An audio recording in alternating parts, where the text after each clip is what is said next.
Welcome, everybody. Welcome to another awesome episode of Rock Talk with the DocRocker. I am Jeff Bonomo. I am joined with the DocRocker himself, Danton Orlotto, once again. Hello on this Friday evening. How are you doing? Hello on this lovely Friday evening. We finally have some weather breaking in this lovely early spring, mid-March, pretty much the year anniversary of the initial COVID-19 shutdown.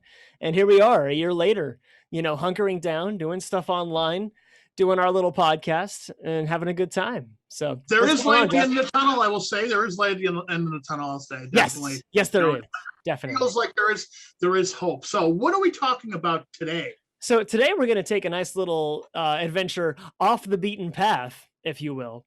And we're going to talk about various side projects and solo projects from otherwise well-known rock and metal acts. So we're going to try and cover as many as we can and just kind of jump in and just kind of play around with some of that kind of stuff and hopefully enlighten our listeners to some things that they might not have heard before. Yeah, I going through and researching a lot of this, I forgot about some of these. We're going to talk about the good, the bad, and of course the off the wall, because that's my favorite. And I do have a few off the wall ones that I forgot that they even exist. I went back and I listened to a few of them this week when we picked this subject. Some of them were better than I remember. Some of them were not. And then, of course, we're going to go back to the Rock Talk with DocRocker Facebook group, because there's been some talk about different side projects on there. So we'll talk about a few of them too. Sure. We'll try to highlight some honorable mentions at least. Yeah, because I did check out some of them too that I didn't know existed. I know one of our guests, I can't remember who it was, the guy who loved Coheed. Matthew. Yeah, Matt. Okay. Yeah, he mentioned those guys have 1,000 different side projects. I pulled up one of them, which was really cool. We'll talk about that later. So let's get started. I'm going to start with one of my favorite metal musicians, Dave Mustaine. He did a side project back in 1996 called MD45. That's where we're going to start. MD45 released one album called The Craving. It sounds kind of like 90s era Megadeth, but a little bit lighter, a little bit simpler. And the dude singing sounds like he sings with a mouthful of marbles. It's pretty terrible. Lee Ving, his name is, he's from the band Fear. So it's pretty much this guy in the band Fear, which is like a punk metal band, and Dave Mustaine writing an album together. Now, the cool thing that makes it a little bit more listenable now is in 2004, Dave Mustaine went back and removed all the vocals and recorded his vocals on top of it. So now it sounds like a Megadeth album, but a little bit different. They're just not that great. They're a little bit simpler than, and Megadeth in the 90s was kind of like, they're a little bit simpler of a band compared to the Rust in Peace era. They were writing more songs that were more radio friendly, we'll say. So that's what you're getting with MD45. The first track on it's really good. I really like it. It's called The Day the Music Died, I believe. Really cool. But as you get more into the album, I kind of got bored with it, because this is the first time I've heard it with Dave vocals, and the first time I've heard it probably since 1996. But yeah, that's a good place to start, is that if you haven't heard it, it's at least, if you're a Megadeth fan, it sounds like a venture worth your time. Yeah, at least to hear Dave Mustaine doing his thing in a context that's not explicitly Megadeth. Right, he plays kind of see how far he kind of deviates from that. Yeah, it's because he's singing and he has that voice, and you can hear still a little bit of his guitar playing, but it's just, to me, it just sounds simpler, more punk influenced, probably from the original vocalist. But it's nothing to write home about. It really isn't. And I listened to it today, as a matter of fact, actually, and I'm nah. Kind of meh. Meh. Yeah, it was. There are few kind of a good bummer. things on it. Yeah, it sounds like on paper that would be something that would be really cool. Hearing Dave Mustaine kind of putting his own spin and his own magic on something that's completely not Megadeth. How much like Megadeth is that, and how much can he really do something really, really interesting? And I'm sorry to hear it's not really anything to write home about. No, it doesn't really work out. I don't think so. I mean, some people may like it more than me, but no, it really didn't do much for me. When it was first released, I hated it. Now, it sounds a little bit like I said, it sounds like the Megadeth albums I don't really like that were released right around like from 1998 forward to the newest one, Dystopia. I really didn't like a lot of that stuff. Good, good songs here and there, but that's kind of how this album feels. It feels more like on the whole, it kind of falls flat. Yeah. Another one that falls completely flat is a really embarrassing album that Tommy Lee, the drummer from Motley Crue, did. His side project called Methods of Mayhem. He tried to do like a new metal rap rock album with a rapper named Tilo. Crystal Method's on it. Fred Durst is on it. Oh, dear Jesus Christ! It sounds like a dated dude just trying to kind of get in and follow like along with the times. That's exactly what it is. When did it come out? Like late 90s, early thousands? Yeah, I'm not sure. I don't have a date on it. I forgot to look for the date, but yeah, right around the time that like Limp Bizkit metal was kind of emerging as the forefront of popular metal music, at least stuff that was in the mainstream that people were kind of picking up left and right. Yeah, the single that they released was a song called "Get Naked," and it's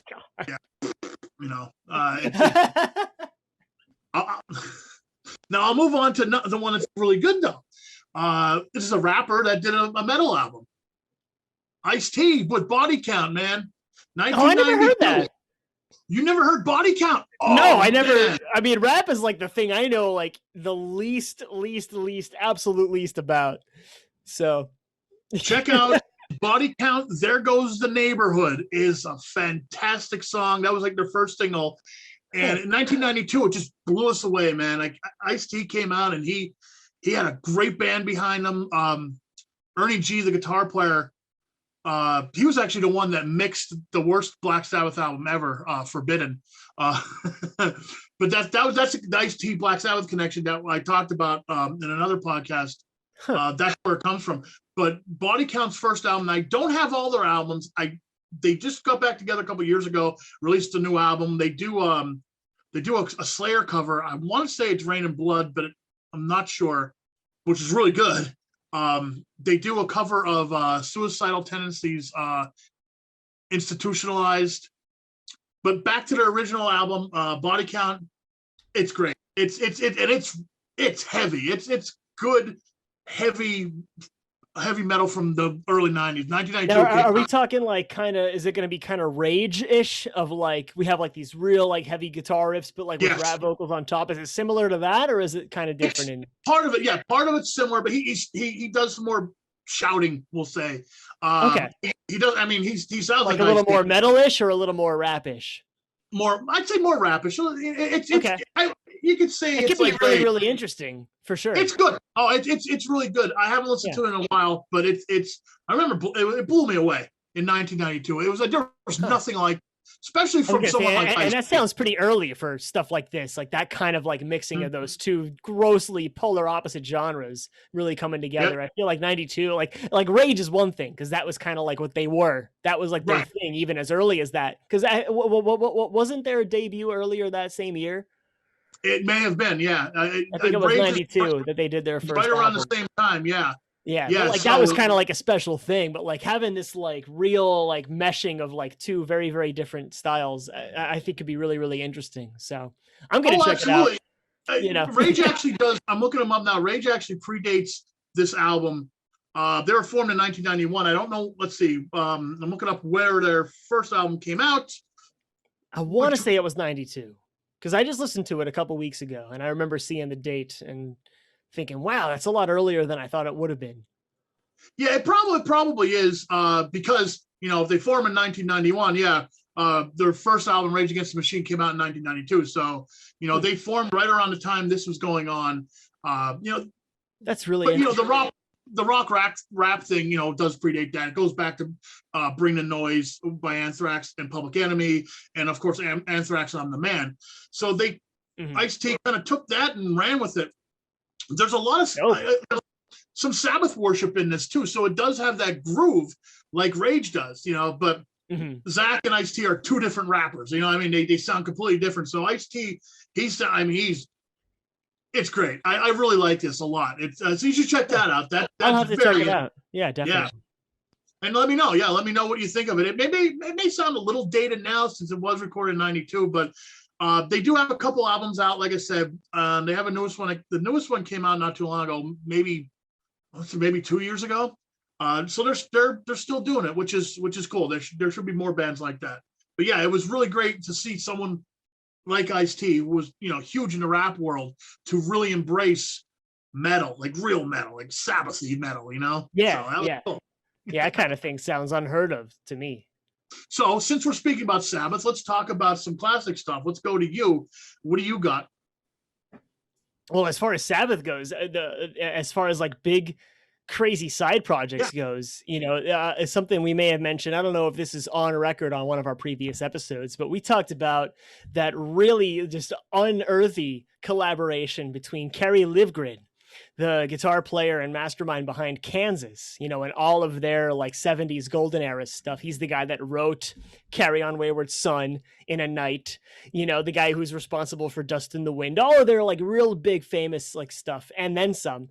He had, after he departed from Kansas in like the early 80s to kind of go off, and he had a whole Christian rock kick where he was like a born again Christian, and he like left the band, and he like, there's literally an interview with him of like, when I like got down on my knees and threw up my hands and surrendered myself to the Lord and Savior Jesus Christ. And he did a whole Christian rock thing for all of the 80s and most of the 90s. And it's really cool to see that he still imbued so many of his like writing tendencies as like a prog rock guitar, keyboard, singer. He's kind of a trifecta. Kerry Livgren is one of my favorite musicians in the entire just rock universe. Kansas writing aside, he's just an incredible musician. And he has a really, really interesting collaboration that I would never have heard of had it not been for my teacher, Matt McGasco, who is a man I've mentioned so many times on this podcast and can never mention him enough as my teacher and mentor and guide. But I remember, in one of my kind of, just little Facebook chats with Matt, we're gushing out about Kansas and Carrie and all this kind of stuff. And for some reason we were talking about a whole bunch of different artists, and I was talking about the whole metal kick and like how I'm a big Dio fan. And sure enough, Matt hit me with it of like, that like Kerry Livgren did a collab album with Ronnie James Dio, right? And like, wait, what? Are you serious? Wait, Kerry Livgren, born again Christian, ex-Kansas member, with Ronnie James Dio of Black Sabbath, who's as well known for being the most anti-Christian thing on the planet at that time. They got together and like did something. Oh yeah, there's a whole interview, and sure enough, if you YouTube just Kerry Livgren, Ronnie James Dio, you'll find interviews with both Livgren and with Dio about just how weird and serendipitous this collaboration was. And funny, so if I remember right, I believe the album is called Seeds of Change. It's a solo album by Kerry Livgren, and very, very Christian in its content, and it's one of those big kind of like really proggy sort of concept album sort of things, a lot of acoustic guitar kind of stuff. And for whatever reason, Livgren had it in his mind that he wants to bring in Ronnie James Dio. Not so, like, I feel like part of it was like, I feel like I could get like the most anti-Christian singer in the rock scene right now to come onto my Christian album on the musical content alone. I feel like that's a part of it, but there's no explicit interview that says that. All the interview stuff that you look at, all of like the kind of, wiki facts you will find will just say that Livgren employed the voice of Ronnie James Dio just on his vocal talents alone, knowing that Ronnie James Dio was the singer that he was, of the stature that he had, who had the musicianship that he did. And he just seemed like, logistically and objectively, he would be a really good fit. But I get the feeling like, I think it was more of like, let me get this like really like strongly anti-Christian guy to come on to my really strongly Christian album and make that happen. And it did happen. And it's really, really interesting. And the music in that whole album is really, really, really good. It's definitely worth a listen. If you're anything of a Sabbath fan, if you're anything of a Dio fan, if you're anything of a prog music fan, Seeds of Change, which I think dates in the early 80s. I want to say like 80, yeah, 81. 1980. 1988. It's definitely worth your time. It's really, really interesting. And you could hear as much Livgren as you can Dio. And it is, for me, as a big Dio fan and as a big Kansas fan, for me, it's a match made in heaven. It's awesome. It's one of my favorite voices, and it's one of my favorite writers in the rock universe. And it comes together surprisingly well, I would say. I kind of wish they did more stuff together. I kind of wish too. Yeah. Yeah, you mentioned it a while back, a couple podcasts ago. You did mention it because I kind of knew it existed, but I never really paid attention to it because I knew Ronnie did. So off the wall. Yeah, he did some weird stuff back in the 70s too. And I can't remember with who, but it was a couple compilation things, or a couple like side projects, like he would guest voice on for some members, I think of Uriah Heep maybe or something. But this was another one I kind of knew of, but I wasn't sure exactly what it was. But I'm looking at the track listing now. He does 2 tracks on it: Mask of the Great Deceiver, and he does track 5. I would say that's probably the big one. To Live for the King is one that I was more familiar with, actually. But yeah, so Dio's there on there's 7 tracks, I think. Dio's on 2 of them. Yeah. But again, I wish he did more of it because it's really carries a lot of weight, though. It's really cool totally. I talking about Ronnie James Dio like we always do. The only thing I wish he would have done before he passed away was do like a prog rock album, like a real prog rock, real legit, like jump on with Dream Theater or with Kansas. Because even in Kansas in like kind of the later '90s, early 2000s, I would love to hear real legit stuff. That would be awesome. Him playing with Sabbath and him playing his solo stuff, it's one kind of thing. But like whenever he's featured as a vocalist on these different albums, like he did a guest spot on one of Queensryche's albums, Operation Mindcrime 2. He did a track on that. I really wish he did either a prog rock album, like with maybe the guys from Kansas or Yes or something like that, or a prog metal album with the guys from Dream Theater, another prog metal band like that. Oh, that would be such a dream fulfilled for me. Yeah, because he could definitely do it. He's got like the musical chops that he'd be able to jump in and do something like that. I'm definitely convinced, and I always fantasized about it, even like in high school and college, kind of going in and getting really sucked into his stuff and like more of the prog stuff that I'm really into, but hearing something like Seeds, and even like Seeds of Change it's not like the most proggy, like Kansas-esque thing you'll hear, but it definitely follows suit in that same vein. And it definitely leads me to believe that, Dio could definitely jump in like some real weird, wacky mixed meter kind of stuff and do it really well. And I would love to hear that. And I'll never hear it, and it makes me sad to hear, that I'll never hear it. Unfortunately, if you go back to the Rainbow stuff that he did with Richie Blackmore back in the early 70s, there definitely the seeds there are planted for like the stuff that he would have been capable of. Sure. A little bit of that. Okay, well, I'm going to move on to mention Dave Grohl, another great musician. I'm going to mention Dave Grohl and his project, which was, at the time people knew Dave Grohl from the Foo Fighters. I think they had their first 2 albums out. Maybe they knew him as a drummer from Nirvana, but they didn't know he had such a passion for heavy metal. So Dave Grohl was like, I have Dave Grohl money now. I'm going to make an album. I'm going to make a metal album. I'm going to call it Probot, and I'm going to invite the guys from Venom. I'm going to invite the guys from Soundgarden. I'm going to invite Lemmy from Motorhead. I'm going to invite King Diamond and Jack Black. What? I never heard of it. Yeah, it's a great album. It's a great album. Man. What's it called? Probot. Probot. Or it could be Dave Grohl's Probot, but I'm pretty sure it's just Probot. Shake Your Blood is a great song that features Lemmy from Motorhead. Sweet Dreams with King Diamond. Oh, it's killer. I Am the Warlock by Jack Black. It's really cool stuff. There's a couple other on there. This is nuts. When did this come out? Yeah. Oh God, I don't remember. Oh man, I'm looking it up now. I found a link to it on YouTube, but it doesn't say when it was, released. Let's see. It was a while ago. Lemmy was still alive, so it was a while ago. Well, it wasn't super long ago that he died. Let's see. Release date, February 10th, 2004, under Southern Lord label. Yep. Thrash metal, doom metal, stoner rock, sludge metal, crossover thrash alternative, heavy metal. Got it. Snap. That's a good way to describe it. That sounds amazing. I got to listen to that.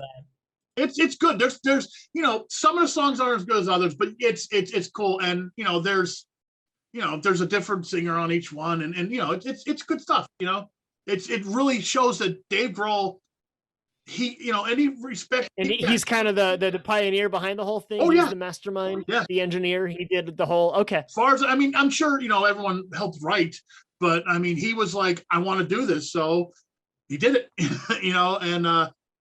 Snap. All the respect he gets, I completely understand that, because he's it's definitely justified. He is as much a musician's musician as anybody else.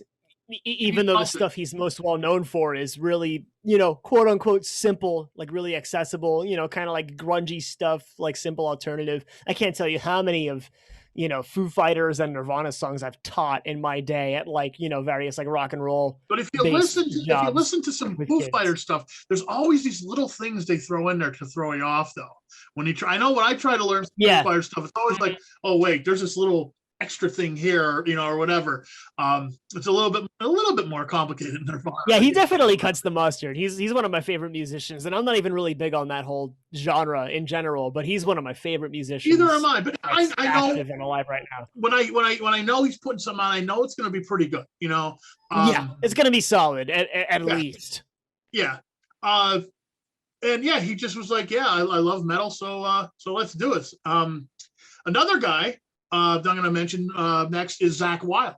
Zakk Wylde said, I love Southern rock. Right after he got done playing on No More Tears, in between the Ozzy album No More Tears and Osmosis, in 1994, he released Pride and Glory, which is a Southern rock metal album. It's kind of like Black Label Society light, with a lot more banjos and mandolins and harmonicas. And you could really tell Zakk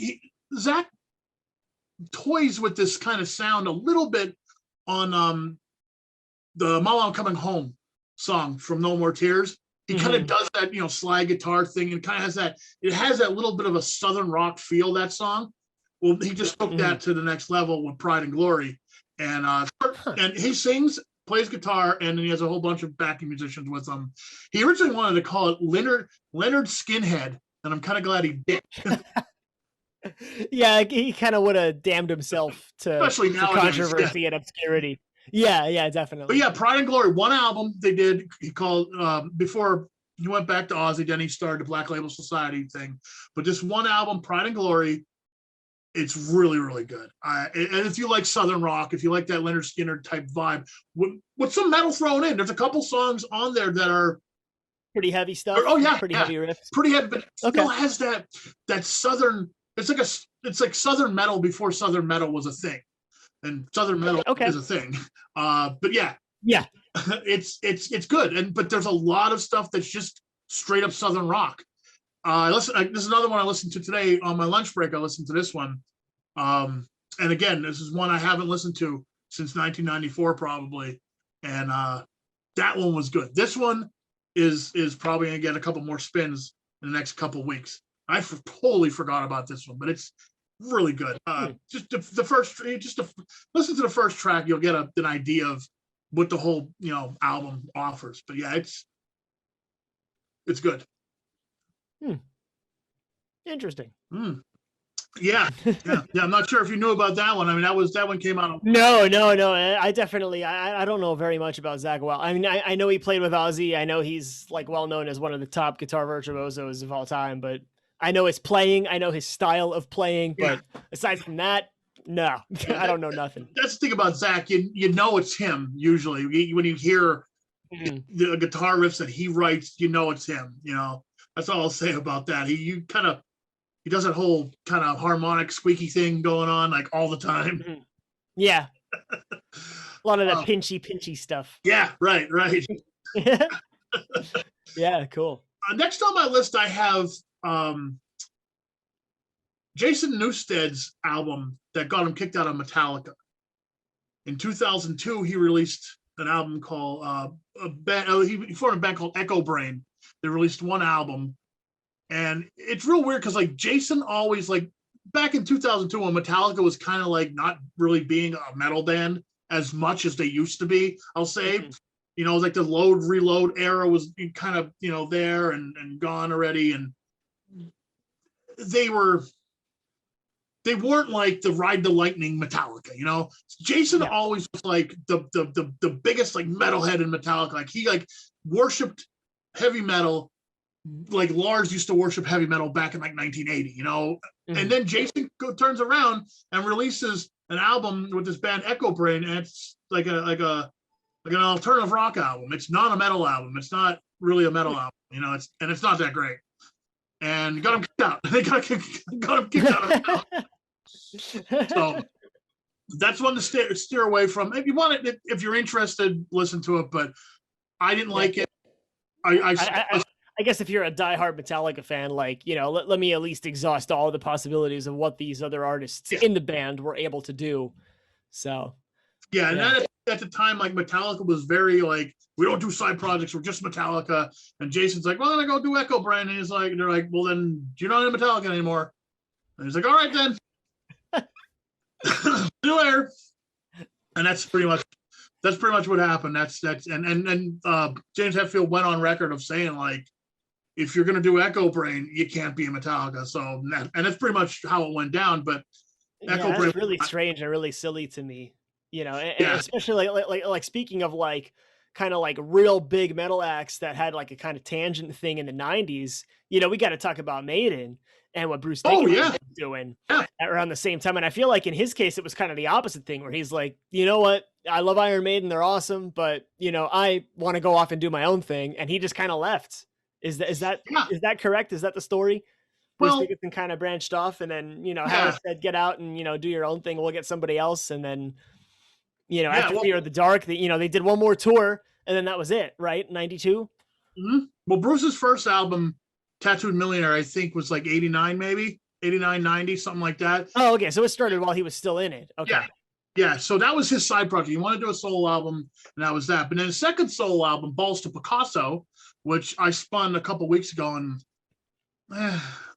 Tears of the Dragon's a great song. It's the last track on an album. That's a great song. Yeah, I was gonna say, I don't think I listened to that one. That was done right after he left Maiden. Then he did Skunk Works, and that one I don't like at all. That's like an alternative rock album. I don't think. Then he did Accident of Birth with Adrian Smith. Still wasn't back in the band. Then he did Chemical Wedding with Adrian Smith. Still wasn't back in the band. Those two I listened to. Those two are really great metal albums. Like, I guess after Skunk Works, he must have called up Adrian. He's like, "Hey, Adrian, what are you doing?" You know? We need some like real metal guns in here to like really make something happen. And after we're done talking about Bruce, we're going to talk about Adrian, because that'll lead right into Adrian's stuff, because he did a lot of stuff too. But as far as Bruce and Adrian goes, like after Skunk Works to me didn't work. I didn't like that at all. I don't like Balls to Picasso either. I do like Tattooed Millionaire more than I did when I first heard it. That's a great rock. Yeah, that's a great rock record. But Accident of Birth, Chemical Wedding, they're great metal albums. They're fantastic metal albums. I love how heavy they are. Like there's down tuning a lot in that, and it's really heavy. And it really, all that heavier stuff that they did before rejoining Maiden, like really, I just think his voice was so awesome on those albums, just especially Chemical Wedding. Like that's a lot of down tuned stuff, and they tried a lot of weird tunings in that, and really, really heavy stuff. But you could hear, since it's Adrian, you could hear these little like Iron Maidenish vibes, you know, kind of sneaking back into the songs, which is great, because the other albums Bruce did by himself, his solo stuff, didn't sound like Maiden at all. Other than Tears of a Dragon, there's very little like Maiden influence. I think he did it on purpose, probably to get away, purposefully deviate. Yeah, exactly. Yeah, there were definitely creative differences between Dickinson and, you know, the mastermind of Iron Maiden himself, Steve Harris, as early. Who's celebrating a birthday today? Who is celebrating a birthday on what, March 12th? Is this March 12th? Yeah. So he's what, 65 now? He's 65. Yep. Man, that is insane. And he is still just rocking the hell out, you know, doing his thing. He's amazing. He's an inspiration to the rest of us. But even as early as like, you know, Power Slave, the two real proggy albums in the 80s, Somewhere in Time, Seventh Son. I know there's like so many interview records of like just Harris and Dickinson being at odds of like, Dickinson, like, I want to try more acoustic stuff. I want to do more of this kind of folky kind of thing. I want to get a little more experimental, and Harris just shutting all that down. Like, really don't want to include that on any of the albums, that kind of thing. So. Yeah, and that probably led to him being like, well, I'm going to go do my own thing for a while. Yeah. Which is awesome. I love that. So, his solo career was like his side project while he was in Maiden. Then it became his solo project because he was out of Maiden. Then when he went back to Maiden, he did one more album. He didn't do it with Adrian. He did it with, I'm not sure what the guitar player was. It was called Tyranny of Souls, which was after he rejoined Maiden. That came out in 2005. Tyranny of Souls isn't as good. That's even after Dance to Death then, isn't it? Yeah.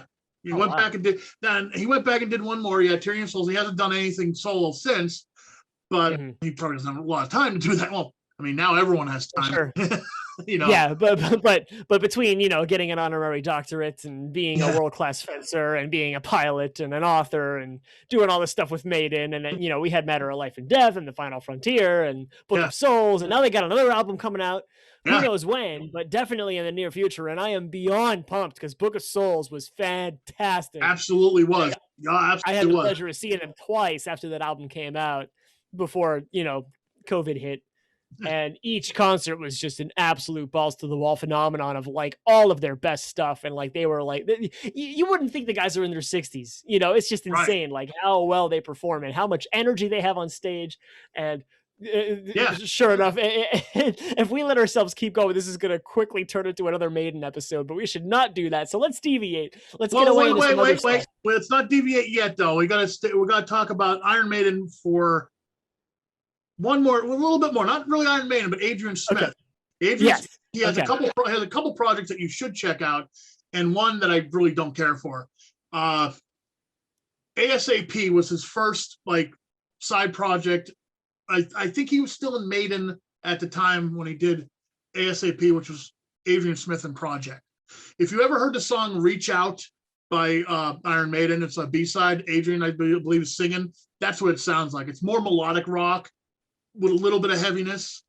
Psycho Motel, that was after he left Maiden. He did Psycho Motel, 2 albums.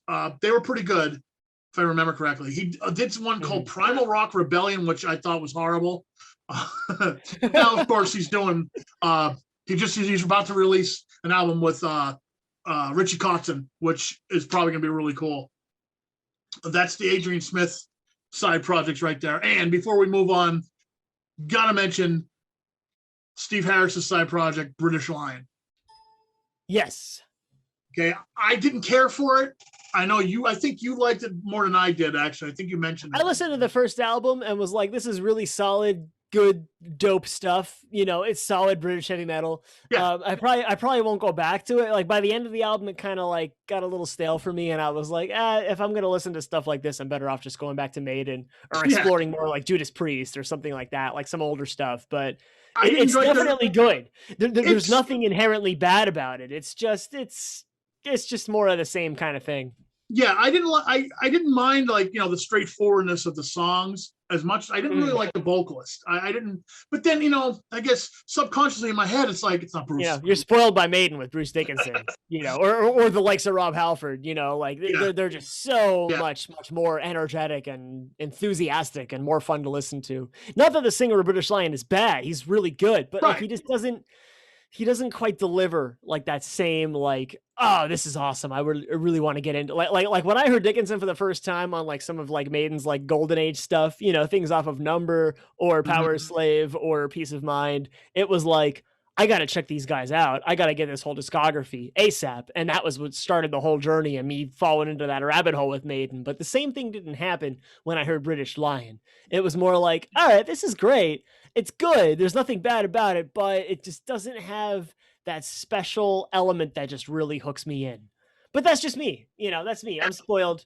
I was spoiled. And my tastes are very particular. So take what I say about it with a grain of salt. All you metalheads out there, go listen to it for yourself if you never heard it, and see if it might be something you like even better than a lot of like the real traditional like new wave British heavy metal stuff from the 80s. Even it's definitely heavier. I'll give it that, and that's really cool. A lot of the riffs are cool. There's a lot more like detuned stuff. There's a lot of drop D, drop C, like really fun stuff like that, and it's awesome. But for me, that wasn't enough to like really sell it for me. Now they have 2 albums. I only heard the first one. I heard the one, the self-titled from 2012 called Bridge Line. Yeah, the new one's called The Burning. I didn't hear that one, so maybe I'll give that a shot.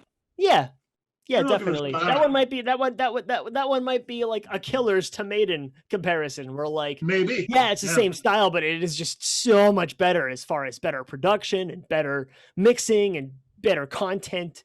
And not that the first Iron Maiden album is bad by any means. It's not. It's great, but Killers definitely has more of that initial hook factor, where like the first impression is going to be a lot. Everything that was good. Yeah, everything that was good about the first album is even better on the second album. I would agree 100%.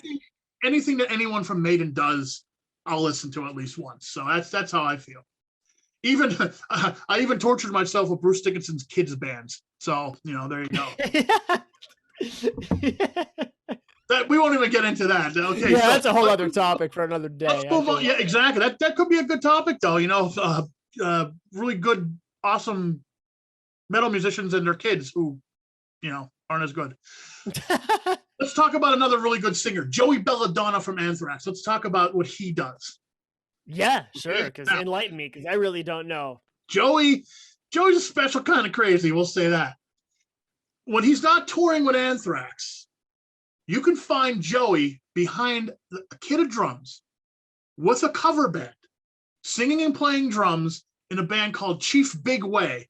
They play bars, they play clubs, they play all classic metal, and it is really, really interesting. They were up in Scranton right before coronavirus happened. They usually stop in Scranton when they do their little, club tours. It's usually in between like the Anthrax stuff. Joey Belladonna loves metal and performing so much that he's like, I can't stay home. I need to go do this. So that's really interesting that he does that. And he'll play in small little bars with his 4-piece band. He's a good drummer too, and he sings. He just headset mic, plays drums, and they play classic metal stuff. They'll do Dio, they'll do old Quiet Riot, they'll do some Maiden. I'm sure they do Anthrax, right? Do they have the rights to do Anthrax? I don't know. I'm not really sure.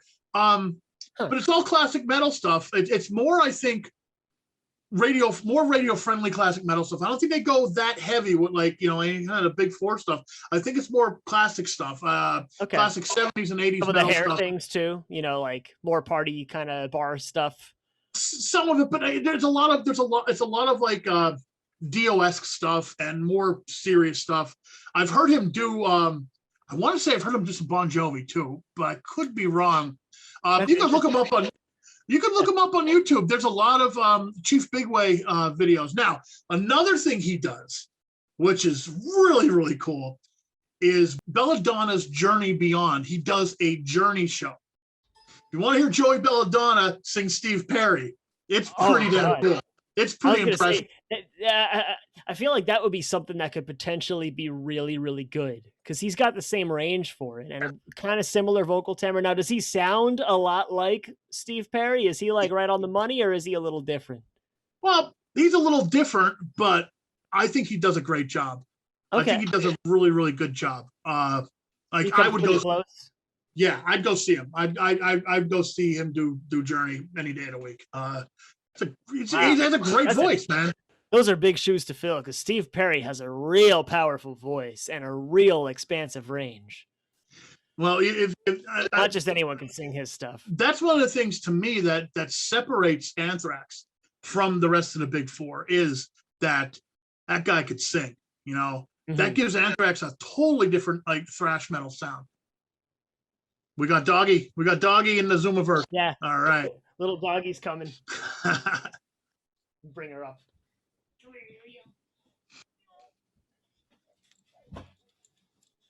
Now you got to introduce the dog to the audience. We got to introduce the puppy. We got to introduce the little puppy.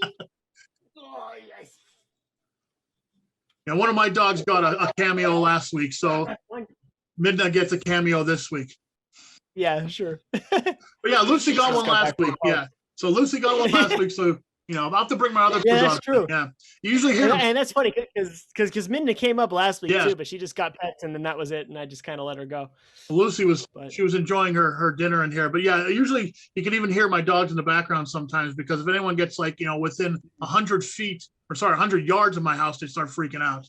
So, all right, I'm going to move on to another really, really good vocalist, Rob Halford.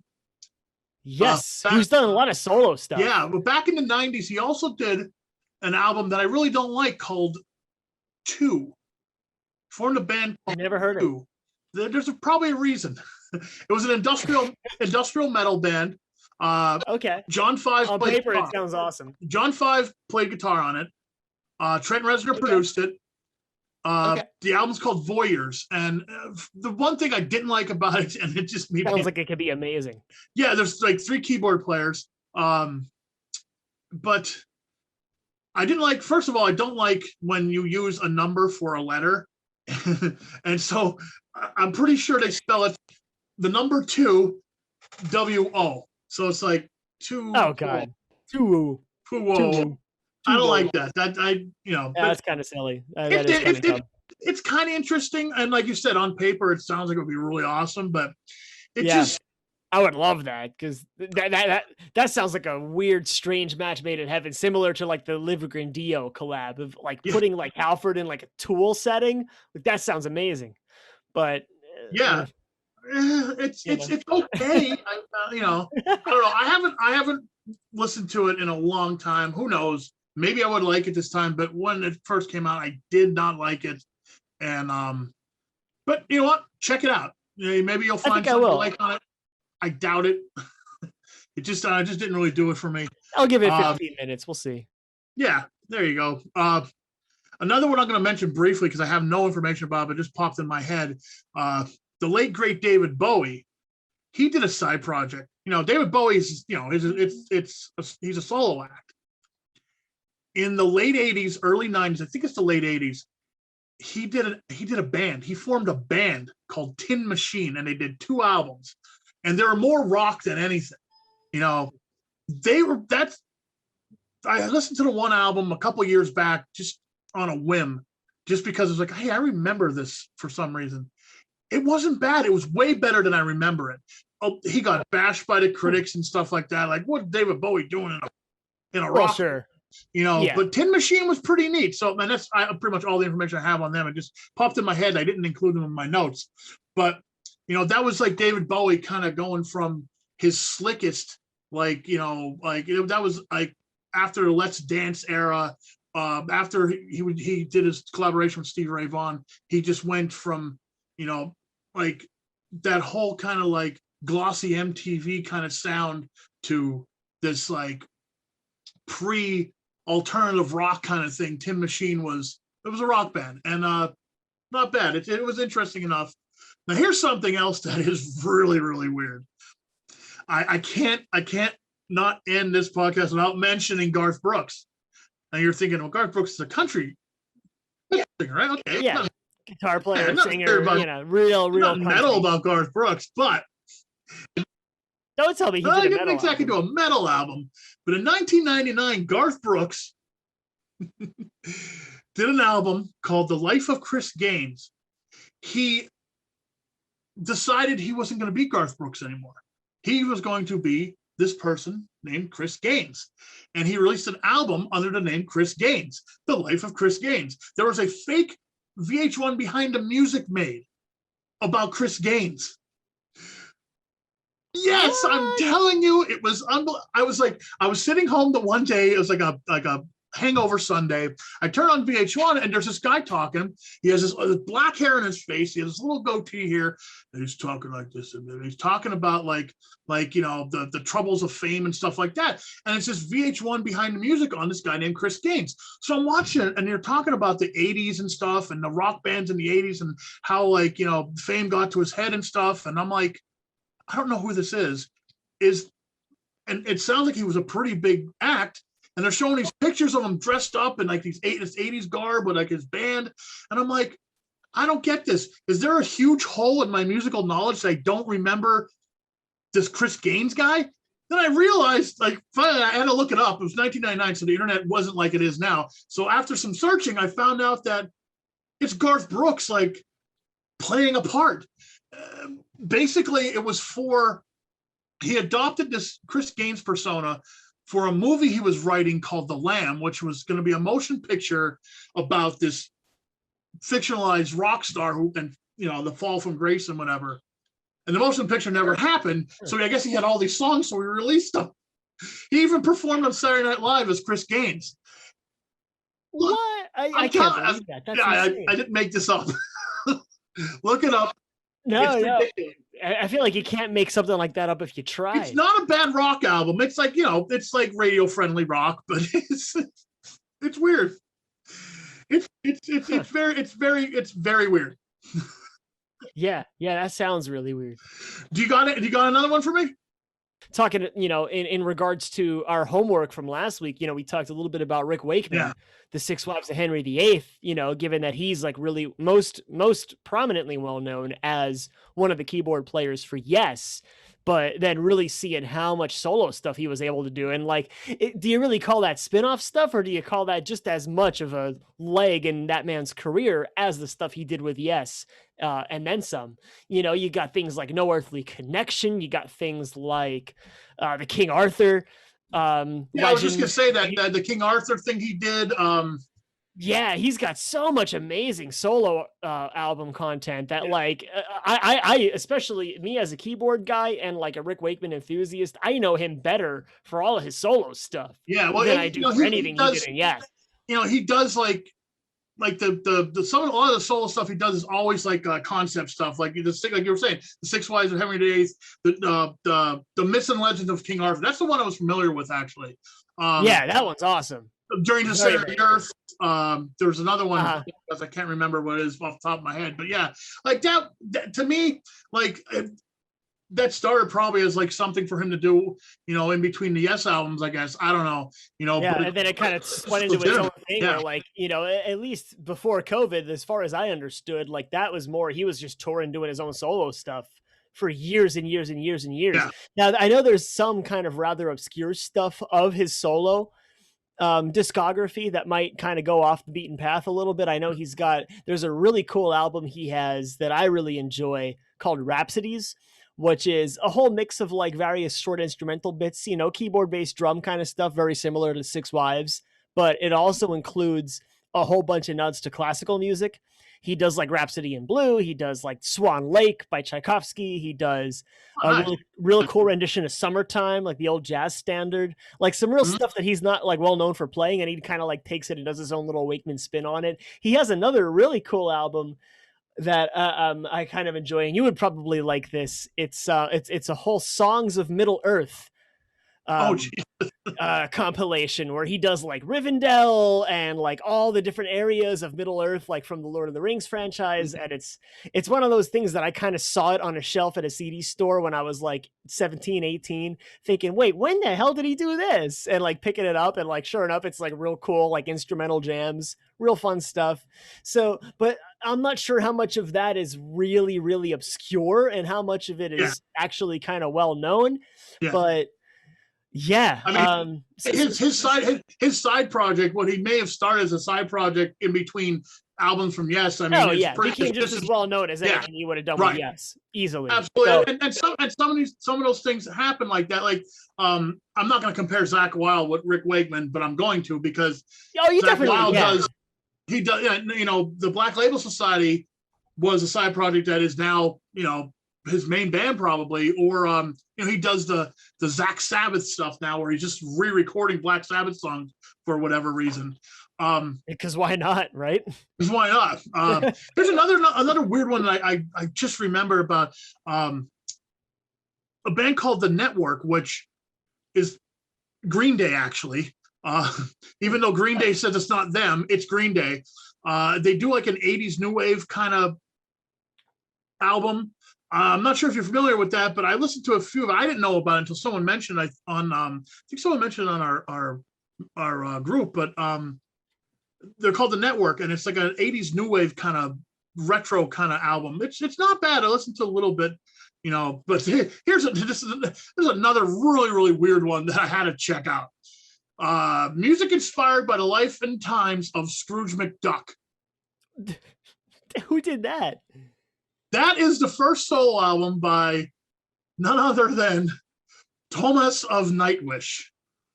Really? The keyboard player. Yes.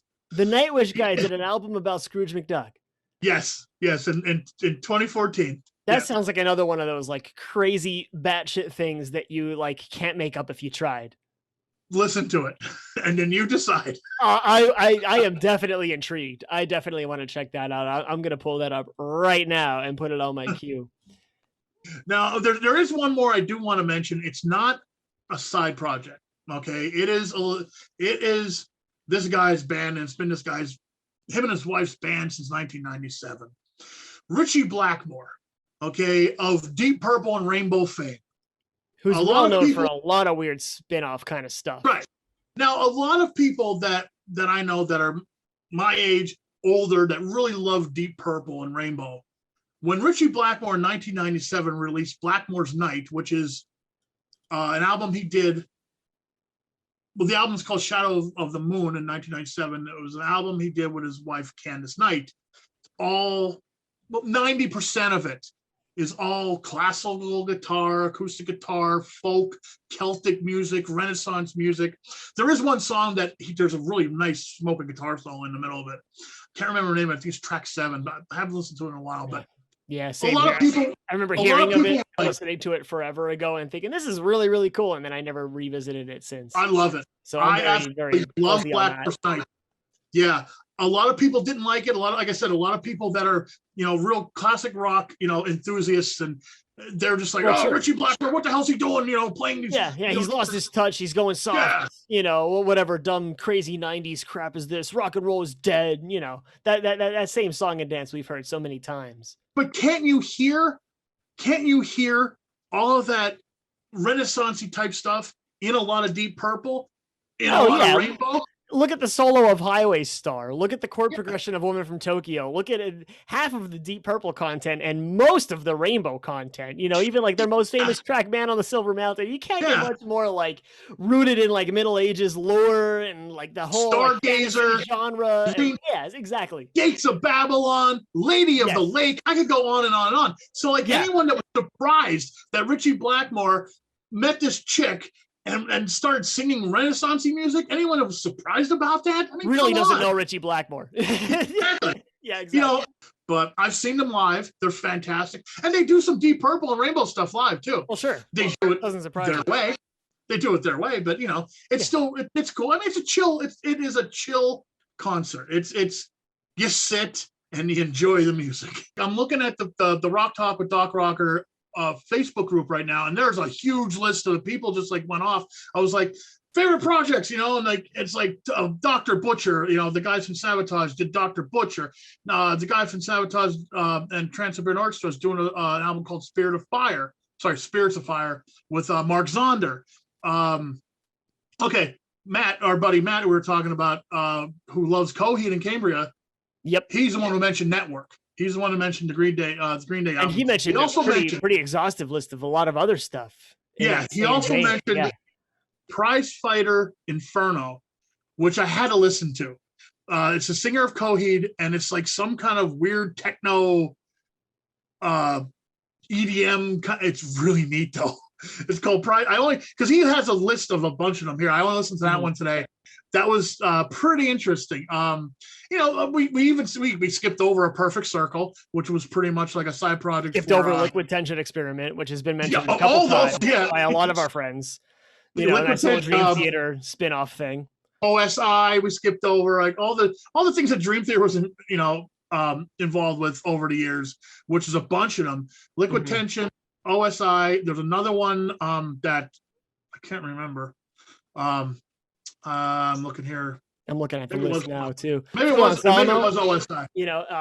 We have Ali Doritas mentioned. You got to throw in Phil Anselmo into the ring. His many side projects, including Down and Superjoint Ritual, which a lot of that stuff I've never heard of. Now I've only heard him sing with Pantera. I never heard any of his side project stuff. you'd probably like Down. Out of all of them, a lot of it's real extreme metal. Down is probably my favorite of all of his side projects. Well, now they're like his main bands basically, but I think he did Down when he was still in Pantera, so we could consider that a side project. Yeah, and it still has a bunch of them. Viking Crown is another one that's really, really heavy. That's another one of Phil's bands. Allie does mention, I gotta throw out, her favorite guy is Phil Lynott from Thin Lizzy. He did a side project called Grand Slam, and I never heard of Grand Slam. I know he did some solo stuff after Thin Lizzy broke up. Grand Slam, I'll have to check that out, Allie, because she said it's really good and she has really good taste in music. There was another one I wanted to mention. Oh, Them Crooked Vultures. How could I forget them? John Paul Jones on bass, of course, Dave Grohl on drums, and Josh Homme from Queens of the Stone Age. That's some cool stuff. That sounds like a match made. Yeah, that sounds awesome. That's pretty cool stuff. Yeah. So there you go. There's some shout out. Oh, Christ the Conqueror from the guys from the Misfits, Jerry Only, a Christian metal side project. There was some really neat stuff mentioned here. So thank you, Rock Talk guys from the DocRocker Walk Talk group. Thank you. Yeah. Thank you, all of you that are participating in the group and follow all of our stuff. And this is where I guess I could kind of jump on the plug of say, tune into our YouTube channel, Pansy Podcast Productions. Check out our Rock Talk videos. Check out our homework album reviews. Check out the Teacher Talk show. We got a whole lot of stuff. Check out some of Jeff's. He posts a whole bunch of his show stuff on there too. We got tons and tons and tons of content, something for everybody. And we're just going to keep on cranking out more and more stuff over the next several months during this, hopefully the sunset era of this god awful pandemic. So be sure to like the channel. Be sure to like the video, be sure to subscribe, all that sort of stuff. Post in comments, post your favorite side projects and some lesser known things by your favorite artists onto our Rock Top Facebook group. We're always checking it and we're always looking to engage in conversation.